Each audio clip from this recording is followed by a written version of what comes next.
took to finish March Madness. Through it all, Donald Trump and his advisors have yet to provide an understandable explanation, any explanation for what his tax hike on the American people is supposed to accomplish. And so this morning, I'd like to focus on one central question. What is the plan? In the last week, the White House has been all over the map when it comes to this question.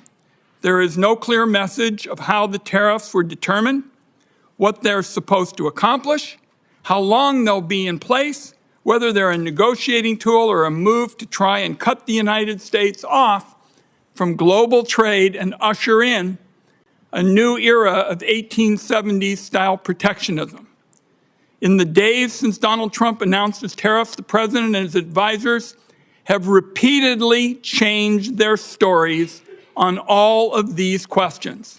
Last Thursday, Donald Trump said, quote, "The tariffs give us great power to negotiate," just after Secretary Lutnick and a top economic advisor told reporters the tariffs were not up for negotiation. Then the stories changed again on Sunday when the Secretary of Agriculture and the top White House economic advisor, Kevin Hassett, both said Trump's tariffs were bringing foreign countries to the table, hoping to negotiate new deals to cut tariffs. At nearly the same time, the Treasury Secretary was on TV Sunday saying the tariffs would remain in place for, quote, days and weeks. Asked if the tariffs were up for negotiation, the Commerce Secretary said Sunday, "The tariffs are coming." He announced it, and he wasn't kidding. The tariffs are coming. And yesterday in the Oval Office, Donald Trump said there can be permanent tariffs and there can also be negotiations. So again, this morning, what we want to know is what is the plan? The stock market is up a bit this morning on yet another round of rumors that Donald Trump might not go through with his full barrage of tariffs. Yet this weekend, Donald Trump retweeted a post on Truth Social arguing that Trump is crashing our economy and markets on purpose as a strategy to lower interest rates. Is it possible that's the plan? Tank the economy so wealthy people can borrow money more cheaply? We know that billionaires like Howard Lutnick and semi-billionaires like Scott Bessent won't mind paying more for groceries or gas. It's a drop in the bucket for them. But for families, higher costs are going to get hurt. Higher costs are going to hurt. The nonpartisan Yale Budget Lab predicts the tariffs will cost families $3,800 in the first year alone. In Mr. Greer's confirmation hearing, he argued that economic security leads to strong national security. Our country is getting the opposite with these pointless tariffs. Destroying the foundations of our economy is not only disastrous for workers and families, it makes our people less safe. So you look at Stellantis, the auto company, laying off 900 workers in response to the tariffs. I talked to Pacific Northwest fruit growers who are being told no more American exports, and I hear from small businesses in Oregon that they'll have to pay more for the materials they use to make their products. And I worry that Americans will soon be poorer and face greater threats to our national security thanks to these Trump policies. Is that the plan? Colleagues, I'm going to close with this. The Trump aimless, chaotic tariff spree has proven beyond a doubt that Congress has given far too much of our constitutional power over international trade to the executive branch. It is time to take that power back. On a bipartisan vote, 51 senators sent that signal last week by stepping in and passing legislation to lift Trump's reckless tariffs on Canada. Well, now Donald Trump has slapped tariffs on about 180 countries, and this is a big unforced error that requires a big response.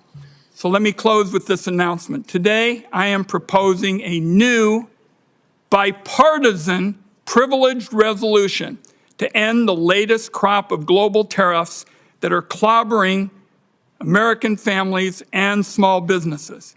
Members on both sides of the aisle ought to know that this is a call to action, and Congress must step in to rein this president on trade. Thank you, Mr. Chairman. Thank you, Senator Wyden. And Ambassador Greer, you may now make your statement. Thank you. Chairman Crapo, Ranking Member Wyden, and members of the committee, I appreciate you taking the time today for this hearing. Last Wednesday, President Trump declared a national emergency in response to the large and persistent trade deficit that has built up in recent years. This deficit is driven in part by non-reciprocal tariffs, trading barriers, and other economic policies pursued by our foreign trading partners. The situation is urgent. President Trump imposed tariffs to address this emergency, and these measures are aimed squarely at achieving reciprocity and reducing our massive trade deficit to reshore production in the United States. This national emergency declaration and tariff action is the most significant change in U.S. trade policy since we allowed China to join the World Trade Organization. The American working class, in particular, has suffered concentrated losses from the so-called China shock and other adverse effects of past trade policy and the conditions that give rise to this massive trade deficit. You've heard some of these numbers before. The United States has lost 5 million manufacturing jobs and 90,000 factories since 1994. President Biden left with a $1.2 trillion trade deficit in goods, the largest of any country in the history of the world. The United States' share of world manufacturing output declined from 2001 to last year. In the fourth quarter of 2024, U.S. manufacturing as a share of gross domestic product was the lowest it had been in 20 years. During COVID, we were unable to procure semiconductors to build our cars, or materials for pharmaceuticals and personal protective equipment. During World War II, we built nearly 9,000 ships. Last year, the United States built only 3 ocean-going vessels. Our agricultural trade balance, which historically resulted in trade surpluses for our farmers, was in deficit the last 2 years of the Biden administration and likely will take some time to recover. These are all serious indicators of an economic and national security emergency, and we can't ignore it. One important driver of these negative trends has been unfair, unbalanced, and non-reciprocal trade. This includes the effect of higher tariffs imposed by other countries on the United States, the effect of non-tariff measures that promote other countries' exports and obstruct U.S. exports, and other foreign economic policies favoring overproduction and degrading America's manufacturing capacity. And the lack of reciprocity is an important driver of our global trade deficit and with particular countries. So it's common sense to focus on these indicators. For example, the European Union can sell us all the shellfish they want, but the EU bans shellfish from 48 states. The result is a trade deficit in shellfish with the EU. We only charge a 2.5% tariff on ethanol, but Brazil charges us an 18% tariff. The result? We have a large trade deficit in ethanol with Brazil. Our average tariff on agricultural goods is 5%, but India's average tariff is 39%. You understand the trend here. Our trade deficit, driven by these non-reciprocal conditions, is a manifestation of the loss of the nation's ability to make, to grow, to build. And the president recognizes the urgency of the moment. On the first day of his second term, President Trump issued a comprehensive memorandum setting out his trade policy directive. And over the past 10 weeks, he has executed on nearly all of these priorities. He has tightened tariffs on steel and aluminum. He's imposed new measures on auto and auto parts not made in the United States. And on April 2nd, the president declared the national emergency that we've discussed. And so the president has imposed a reciprocal tariff along with a global baseline tariff to achieve reciprocity with other countries and to drive the dangerous deficit down. And the president's strategy is already bearing fruit. Over the past few weeks, a planned layoff for an auto production shift in Tennessee has been suspended. Another automaker is hiring additional employees and expanding overtime to increase auto production in Indiana. Companies have announced $4 trillion in new investment in the United States. Nearly 50 countries have approached me personally to discuss the president's new policy and explore how to achieve reciprocity, and they've spoken with many members of the administration.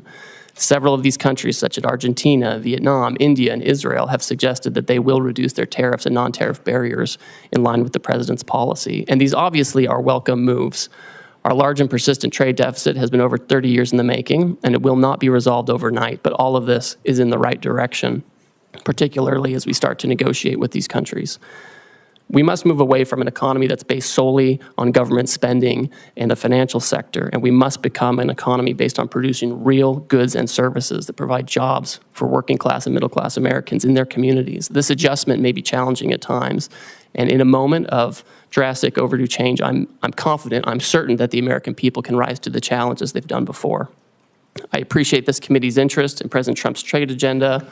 I'm glad we're talking about this. That's created debate, and we may not agree on everything, but I know that you want to do what's best for America. So does the president, and so do I, and we'll collaborate together on this. Thank you again for your time, and I look forward to our conversation.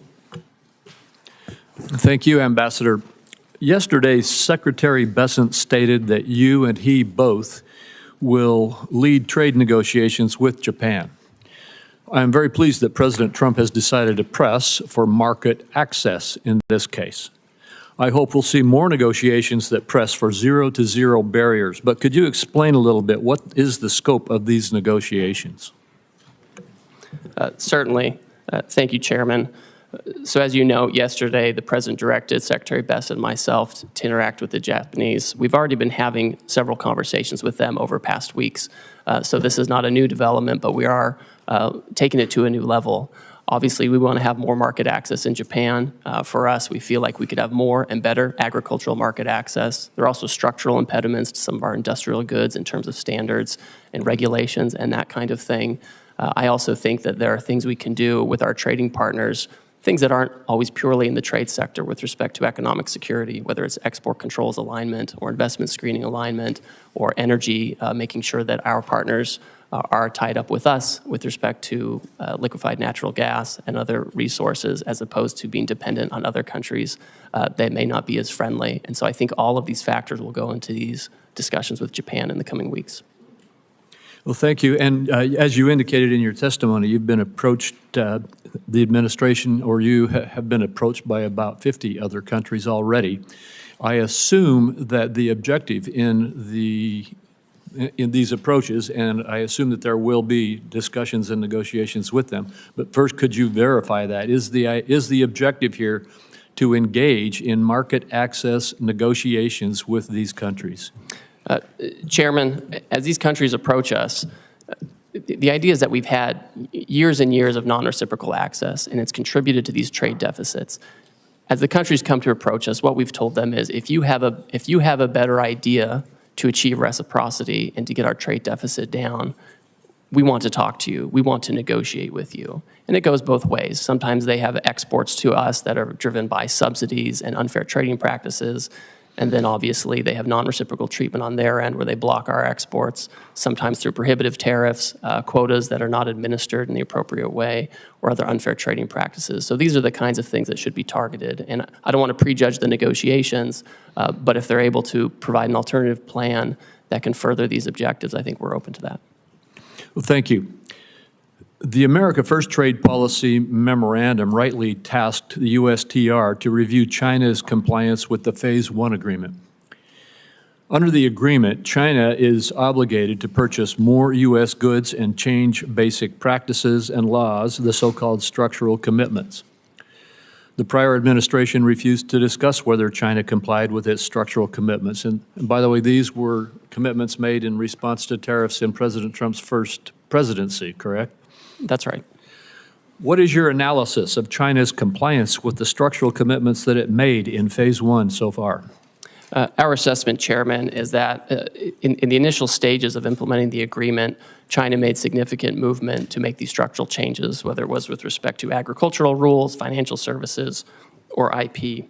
We found during the Biden administration there was little enforcement and little communication, and that the Chinese did not comply with this agreement in large part. I've had a call with my counterpart. I've communicated to him our feeling on this, that they have not complied with the agreement. And I think we're disappointed by this. It's not surprising, but we are certainly disappointed by that. And now you're engaged to, again, see if we can get compliance. We will see, right? The Chinese obviously have agency in this. It's not just a matter of U.S. policy.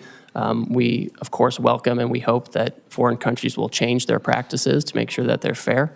And we look forward to continuing to monitor that situation. Thank you. The administration has announced it's negotiating an agreement also with India, and it appears already to be yielding results, such as India dropping its digital services tax. Although India has high tariffs, its non-tariff barriers are just as significant, if not more so. Will you try to include commitments on matters such as intellectual property, technical barriers to trade, and science-based agricultural rules to take on those barriers? Yes, and I have a standing call with my Indian counterpart to address these very issues. All right, thank you. Senator Wyden. Thank you. Thank you very much, Mr. Chairman. I saw at page 4 of your testimony, Mr. Greer, you said the president's strategy is already bearing fruit. Well, I can tell you for a lot of Oregonians who have 401ks that are being drained out, that's pretty rotten stuff. And you ought to realize how serious this is for the country. Now, everybody in the administration practically has a different story about the Trump tax hike. So I'm interested in knowing what the story is today. Will higher tariffs go into effect tomorrow as announced? Senator, yes, they're scheduled to go into effect. We are having negotiations with all kinds of countries at this time. The president's fixed in his purpose. The nature of the emergency that I discussed earlier is not something we can wait on anymore. So we will have the president's plan go into effect, and we're coupling that with immediate negotiations with our partners as they seek to. So it's not a question of something being scheduled.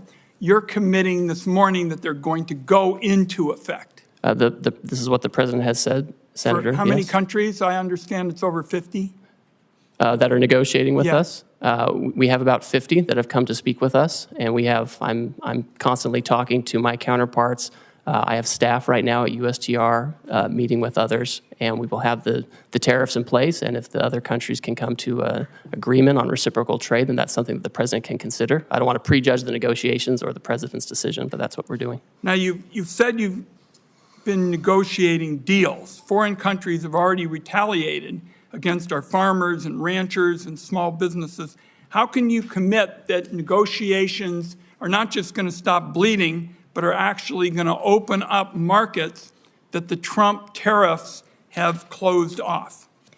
So, Senator, we've already had many countries, many of our markets, explain that they are not going to retaliate against the United States. And in fact, Vietnam, for example, they've lowered their tariffs already on cherries. They've lowered them on almonds and apples, things I know are important to the Pacific Northwest. And this is exactly the right direction that we want to go in. I look forward to hearing from you what other kind of market access you want as we enter into these negotiations. What's the status of China? As you know, that's a big market for us in the Pacific Northwest. What's the status of discussions there? I don't see much progress. What I see is it looks like it's going to escalate and escalate some more and hurt our consumers and our small businesses in our part of the world. Well, Senator, unfortunately, China for many years seems to be choosing its own path on market access. Again, they have agency in this. They elected to announce retaliation. Other countries did not. Other countries signaled that they'd like to find a path forward on reciprocity. China has not said that, and we will see where that goes. I think we need to work with our closest friends to make sure that we have trading arrangements that work. And if the Chinese are open, we'll see what. But they haven't signaled that at all. So I don't think that's in the very near term with China. I just am concerned that there's no strategy at all. I'm committed. We understand in the Pacific Northwest what the stakes are. To have a smart, tough strategy. I don't see any strategy at all, and you really haven't said much about what the strategy is this morning. Senator, I appreciate your concern. I want to keep having a conversation with you about this, but I see a distinct difference between those countries who have come to us and they said, we understand your issues, we understand the deficit, we understand your desire for reciprocity, and we want to work with you on this. And the Chinese approach, which has been, we're going to retaliate. We're trying to remedy a situation. We're trying to remedy a situation that's persisted for many years. And it would be wonderful if the Chinese agreed with that and wanted to persist in, work with us on that. But that's not where they are. And the president has recognized this, and he wants to focus on other partners. Let's talk before my time is up about services. The United States is a services powerhouse, from travel and technology to finance and media. Our services industry account for nearly 80% of the U.S. GDP and 8 out of 10 American jobs. Other countries are responding to Trump's global tariffs by retaliating against American services. Can you explain how your tariff actions aren't putting our services exports at risk like so much of your trade policy?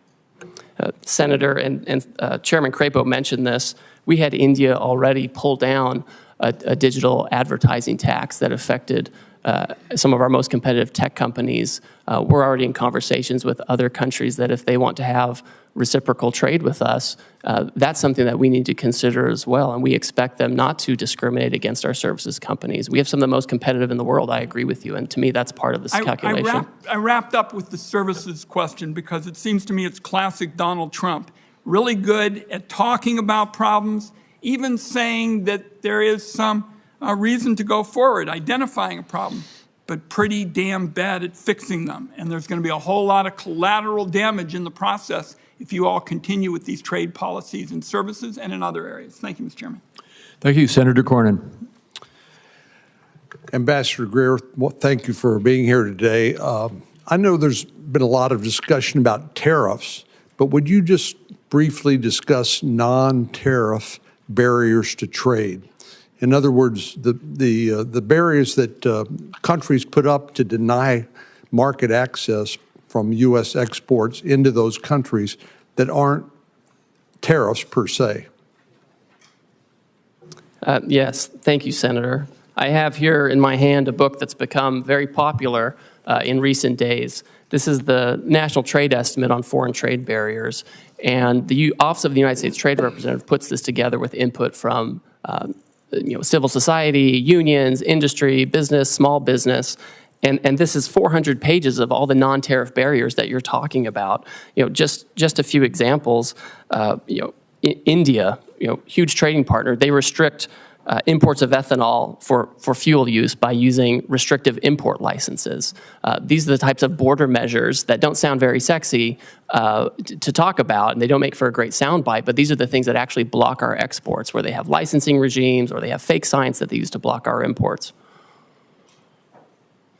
Well, Lynn, just one example that seems to me to make the point is that our friends in Australia basically have put up barriers to the export of beef from the United States. My state, Texas, happens to produce a lot of beef cattle, and Australia basically denies access to its huge market, but not as a result of tariffs so much as non-tariff barriers to trade. Could you speak to that?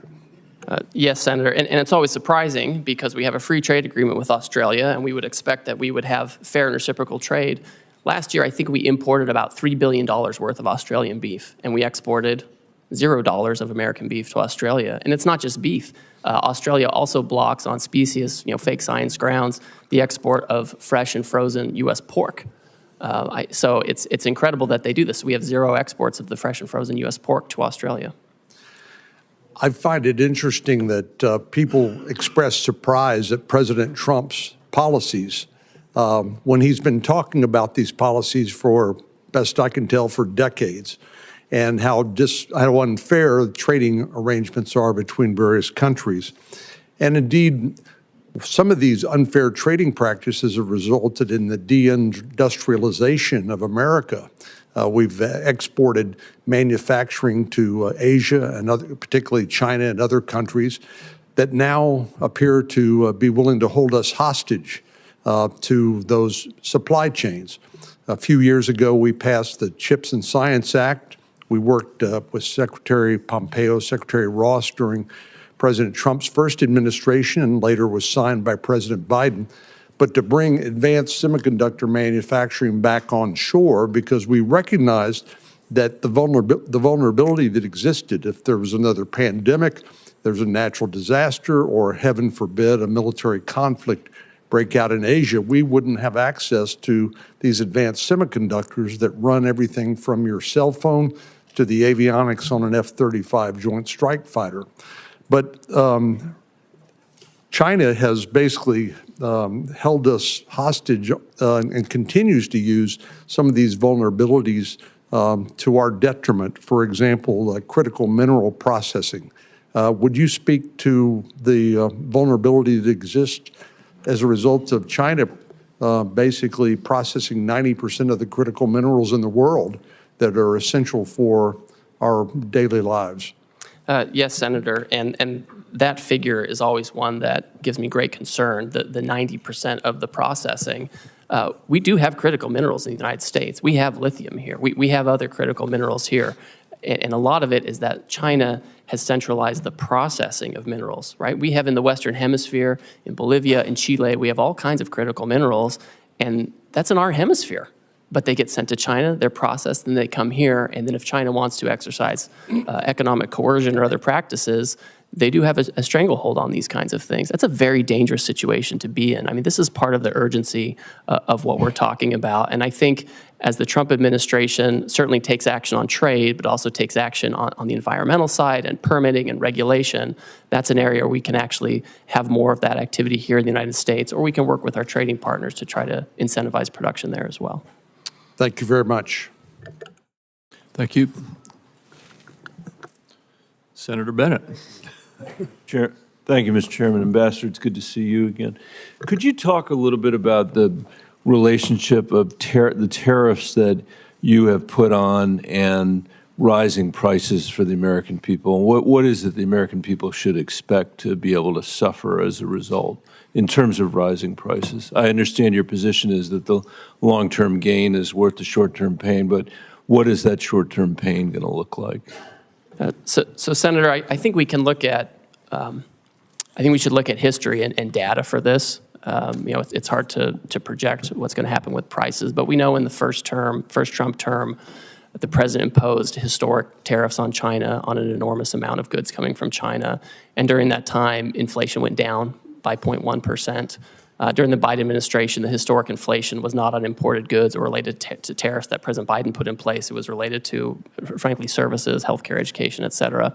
So I think there's not really, the data shows it's not one-to-one. I know you're smart enough to know that the likelihood is that prices are going to go up for the American people as a result of the tariffs that you put in place. Do you disagree with that? Oh, I mean, when you say that the American, in your testimony, that you expect the American people will bear the burden, or that, and I'm sure they will bear any burden on some level.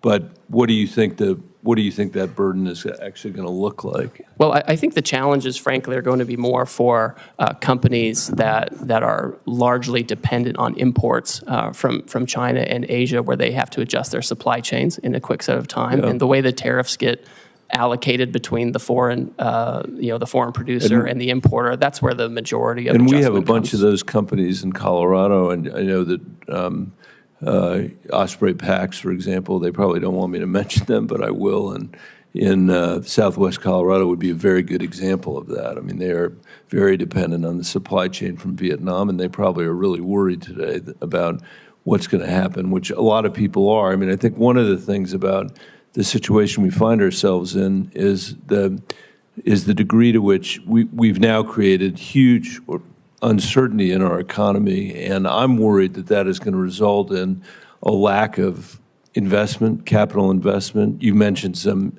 new investments that have been made in our economy, but I think that anybody who knows anything about the economy knows that uncertainty results in people freezing up, a paralysis, a lack of investment, which is going to make it hard for our economy and may actually provoke a recession. Could you comment on your concerns about that and how you're thinking about that? And I have one more question before I'm out of time. So Senator, the best way to have certainty is to build in the United States, right? That's the best way to have certainty.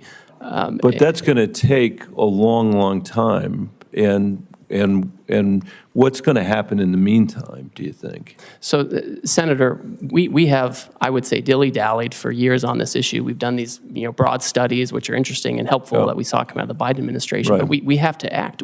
I can't sit for 3 years and try to fine-tune something. I hear you say that. But you could have made a different choice, which was to strategically target a geography, to strategically target Beijing, strategically target certain industries where, all industries in America weren't affected at the same time. You didn't make that choice. I mean, you're in the midst of having trade negotiations with 90 different countries at the same time, by your own testimony, all of whom can make their assessment, I assume, these are sophisticated people, about where the pressure points are on you, where the pressure points are going to come for us to not necessarily get the best deal because we're spread all over the globe negotiating every one of these agreements at the same time, rather than a more strategic approach, which would have had the benefit of giving us, I think, a much greater degree of certainty about where we were headed. Obviously, you made a different choice, and I'm just curious about how you think about your responsibility. How you think about that? So I would note, and I think it's thoughtful to think about things in this way. If you look at the results of the reciprocal tariff, the Western Hemisphere generally is at the lowest tariff rate. If you look at where we have our largest problems with non-reciprocity and deficit countries, it's mostly in Asia. And so you do actually see pretty strategic outcome with respect to promoting production in the Western Hemisphere as opposed to where we have all this overproduction in Asia that's given rise to our current problems on trade. I would just say in closing, Mr. Chairman, that's true. What the ambassador said is true, but it still doesn't, I still cannot fathom why we are treating Canada and Mexico, our largest trading partners, basically the same way we're treating Beijing. It doesn't make any sense to me. It makes no sense that we would do it all at the same time like that. And we're going to have to stay on it, which is why some of us have introduced legislation to make sure that Congress begins to take its appropriate role again in making these very important trade decisions. Thank you for your testimony. Thank you. Senator Lankford. Mr. Chairman, thank you. Thank you for the work that you're doing. You've got a lot on your plate, and appreciate the focus right now on this. Let me come from a perspective of a lot of Oklahoma farmers and ranchers and manufacturing folks and retail folks, and quite frankly, folks that sell to retailers that are in Oklahoma.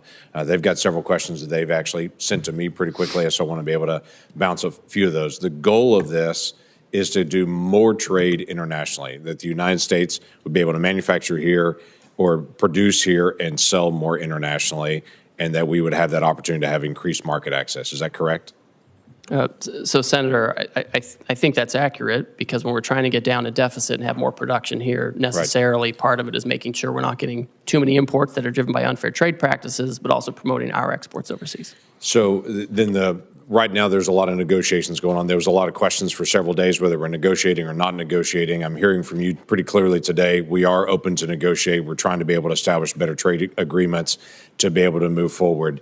Do you have any timeline on certain countries or places that you have set internally to say we hope to have negotiations complete by this point? Obviously, negotiations can extend as long as they have to, but is there a timeline you're dealing with? So the president has indicated that he's willing to negotiate with parties that want to pursue reciprocal trade with the United States.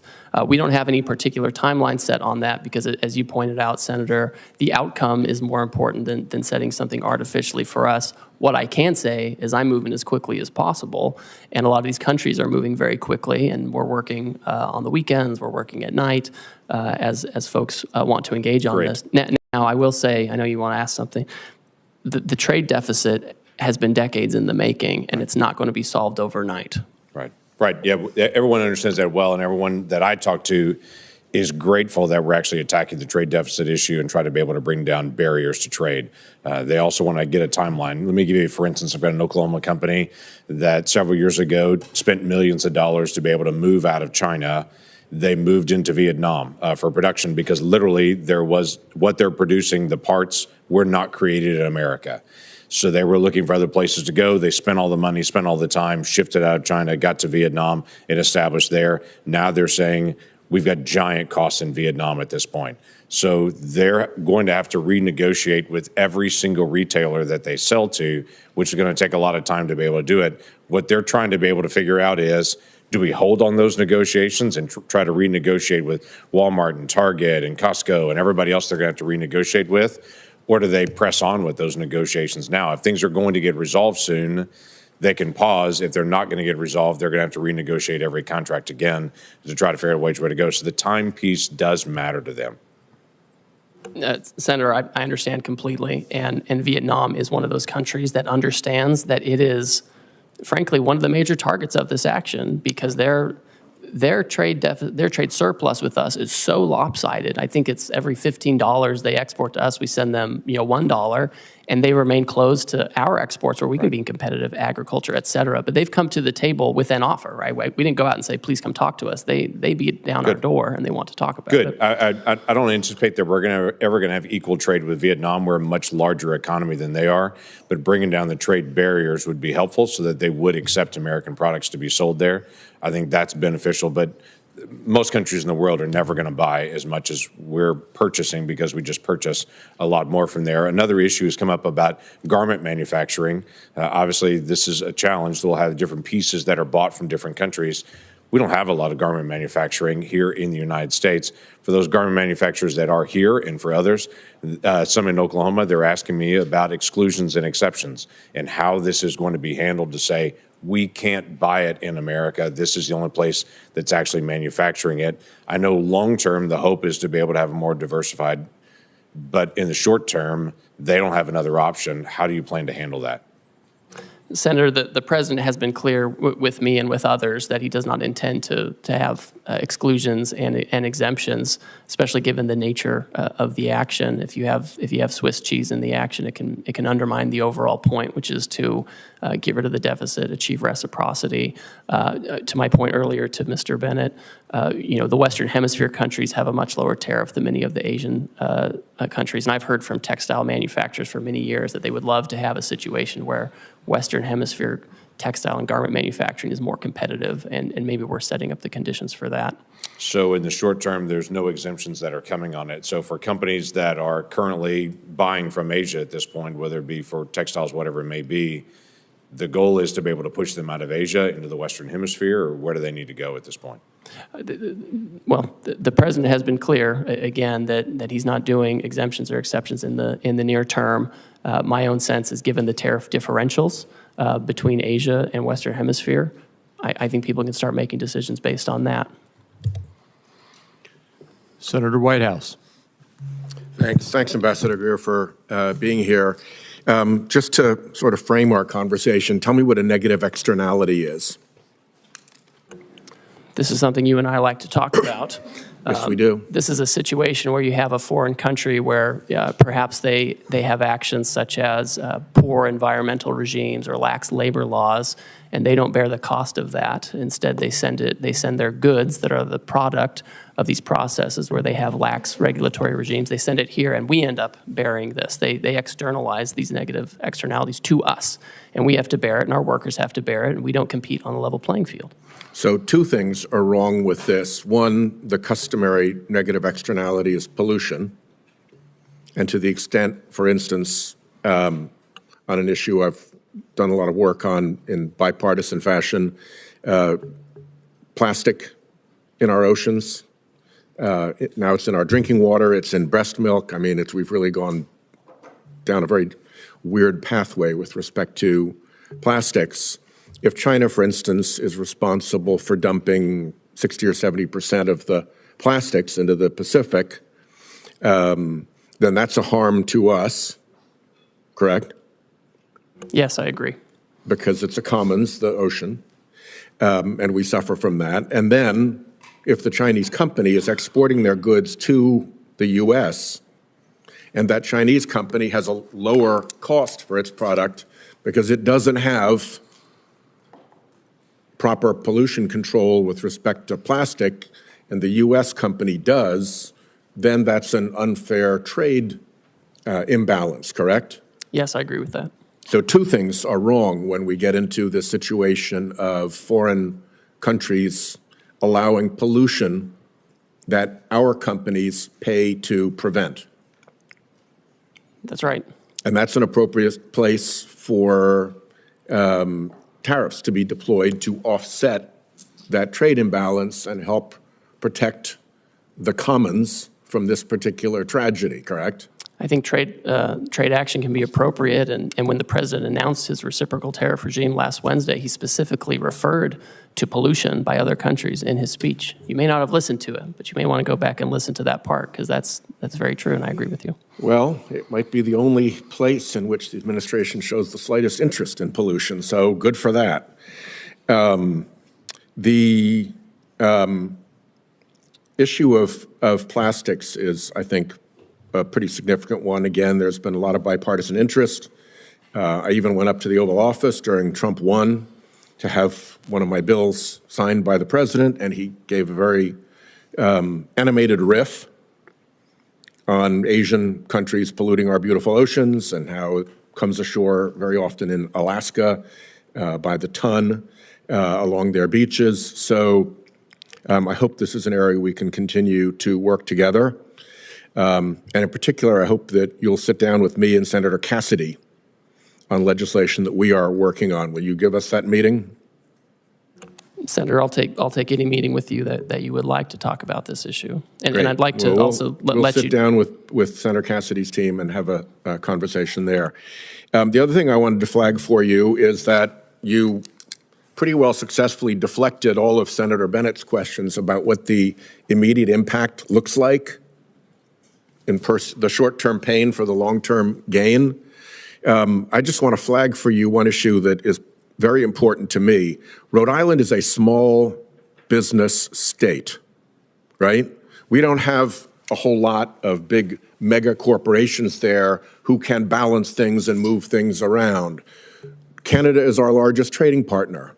We have companies who fill an important niche in the global supply chain, and particularly in American companies' supply chains, because they get something from Canada, or let's say China, could be, but Canada's our major trading partner, and they process that thing, and then they put it into the supply chain for the larger corporate entities.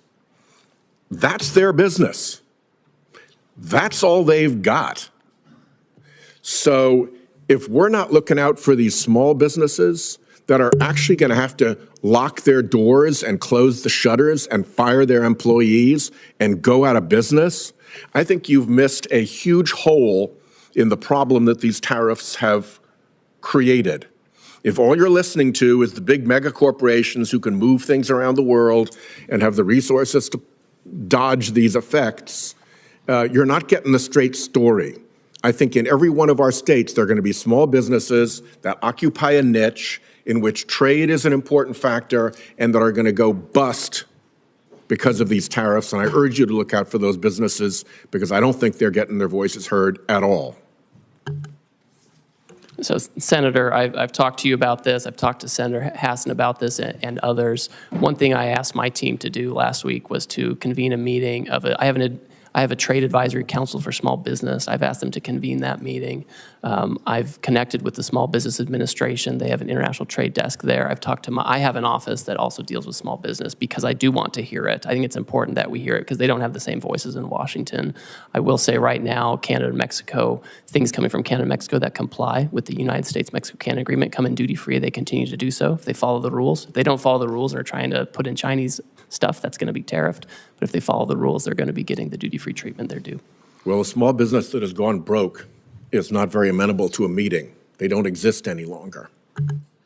Senator Hassan. Thank you, Mr. Chair and Ranking Member.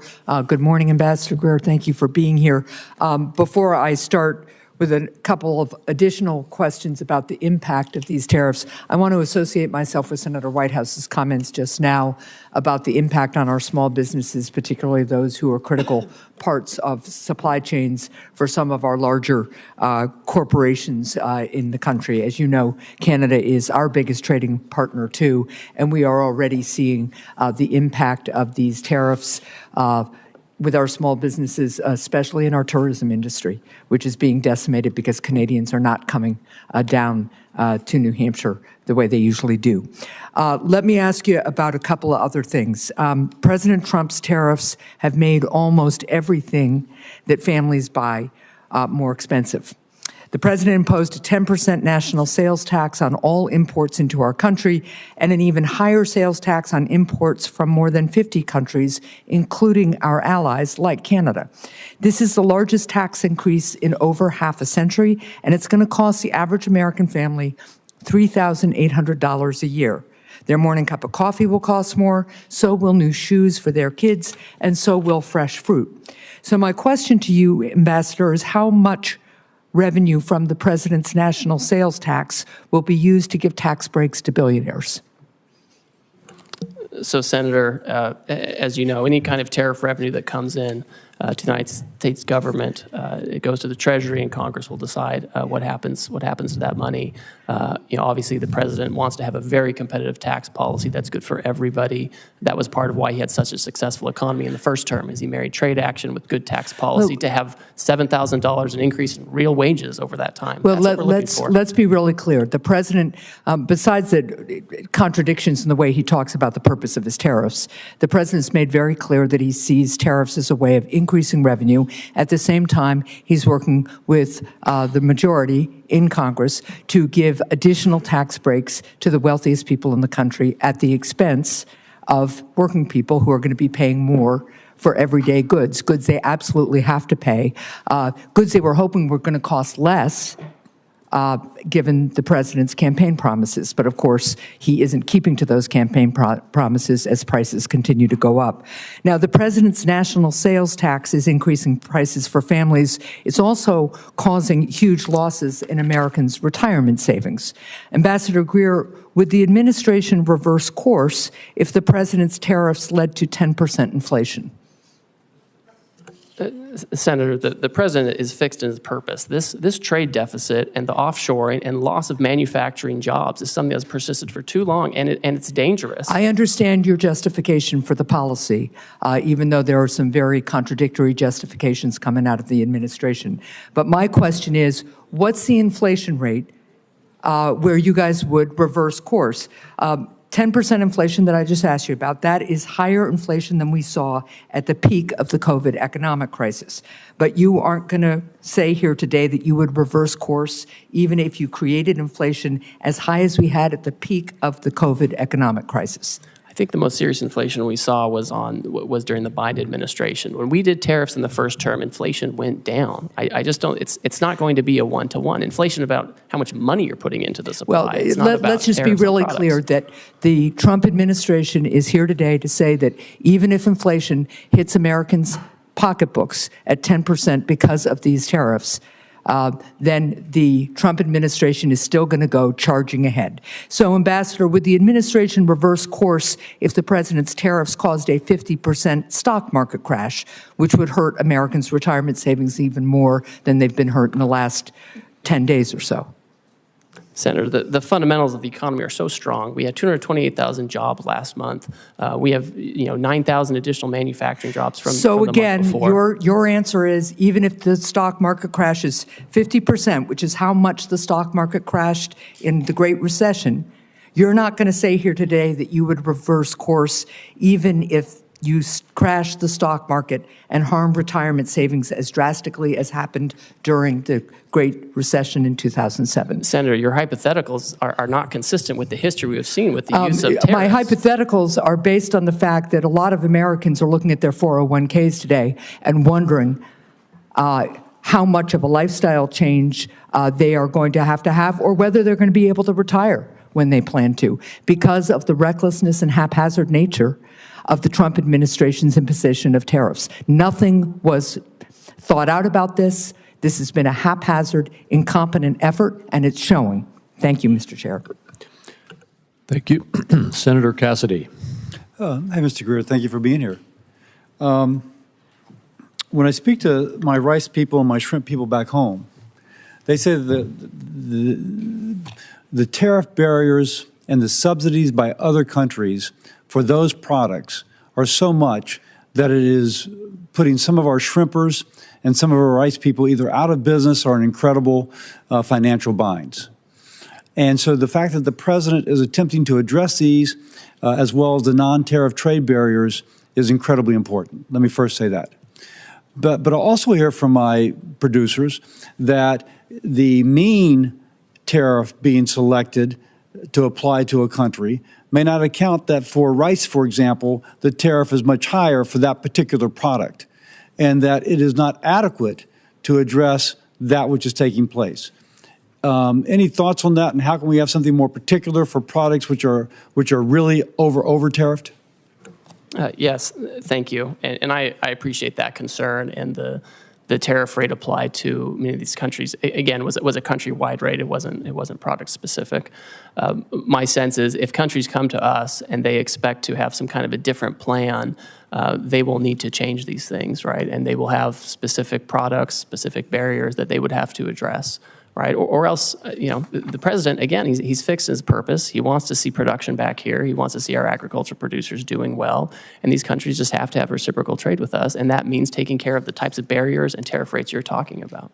So it sounds like you, one of the things I think they want to know is that since shrimp might be a relatively small part of trades with some of these countries, that the interests of, for example, shrimp will not be sacrificed in part of a greater whole. No, I think, and I saw a really interesting article today in the New York Times on shrimp. You may have seen that, where the tariffs have actually given a bit of a lifeline to these shrimpers. And I think that if there's going to be any kind of change to any of this, and I'm not going to prejudge that, we have to make sure that our industries are protected adequately, so we don't go backwards with the deficit. Let me ask, in the President's America First trading policy, there's several sections relating to free trade agreements and how they will be evaluated. Senator Bennett and I are working on an America's Act, which would be a hemispheric trade policy, which would have several purposes. One, to strengthen those ties. Secondly, to keep the Chinese from making the incursions that they are absolutely making throughout the hemisphere. Some are calling the Caribbean a Chinese lake. And so this would allow us to push back upon that. Can you share anything regarding the analyses of the free trade agreements we have within our hemisphere, and then specifically on countries like Argentina who would like an FTA with our country? Certainly. I would say that we are first and foremost focused on addressing this emergency and the reciprocal tariff action and implementing it appropriately. With respect to relations in the hemisphere, any kind of trade arrangements with these trading partners, I think, need to be coupled with strong rules about third countries. What I don't want is a situation where these countries are using their export platforms to incorporate content and goods from China or other Asian countries, where we have a real issue with our deficit and offshoring of manufacturing. I would expect any kind of changes to these arrangements to be accompanied by changes in rules of origin to ensure that the United States and U.S. workers are really benefiting from these agreements. So nothing from an FTA in general, but the specific of where it's being used to circumvent the intent of the FTA is the concern of the administration. Yes, that's certainly a huge concern. And again, the president wants to see factories back here. The most certain way to not have a tariff is to build your factory in the United States. If people want to use other countries and insist on that, then we want to make sure that they're not using that to arbitrage for higher tariff jurisdictions to use them as an unfair export platform. Let me ask you this. Louisiana has some of the largest ports in the nation by tonnage. And all the commodities going from the Midwest flow through my state going out to the world. Earlier, USTR proposed imposing like $1 million for every vessel built in China. And I'm told that if the Koreans have a fleet of 50 and 5 of the ships are built in China, then the $1 million would apply to all 50, not just to the ships that are built in China. Now, that would clearly impact a ship coming to the United States to offload. If you will, impact my ports and the ability of our goods throughout the nation to move through the Mississippi. Is USTR going to hang by that or considering modifying that? Can you kind of give us any idea about that? So to address the lack of shipbuilding in the United States, USTR's proposed actions are just those. They're proposed actions. They're a series of potential remedies that could be used to incentivize shipbuilding in the U.S. They're not all going to be implemented. They're not all going to be stacked. We've asked for a lot of input, and we've had a hearing on that. We've collected comments. We've reviewed it. I've met personally with certain stakeholders during that time period, and I think the president will look very carefully to make sure that we have the right amount of time and the right incentives to create shipbuilding here without impacting our commodity exports. Okay, thank you. I yield. Senator Cortez Masto. Thank you, Mr. Chairman. Ambassador, as USTR's Chief of Staff in the first Trump administration, you oversaw the negotiation of the U.S.-Mexico-Canada agreement, the USMCA, and the renegotiation of the Korea-U.S. Free Trade Agreement, the KORUS. President Trump signed both of these agreements. He called the USMCA a colossal victory, and KORUS a historic milestone. And yet, with President Trump's new blanket tariffs, he is ripping up these agreements with our allies that we negotiated with. Why would any country want to do business with us much less negotiate a trade deal if we don't even honor our ongoing agreements? So, Senator, we are the consumer of last resort. These countries have to sell here. They have, many of them, especially in Asia, have built their entire economies around exporting to us. They're very dependent on it, and that's part of why we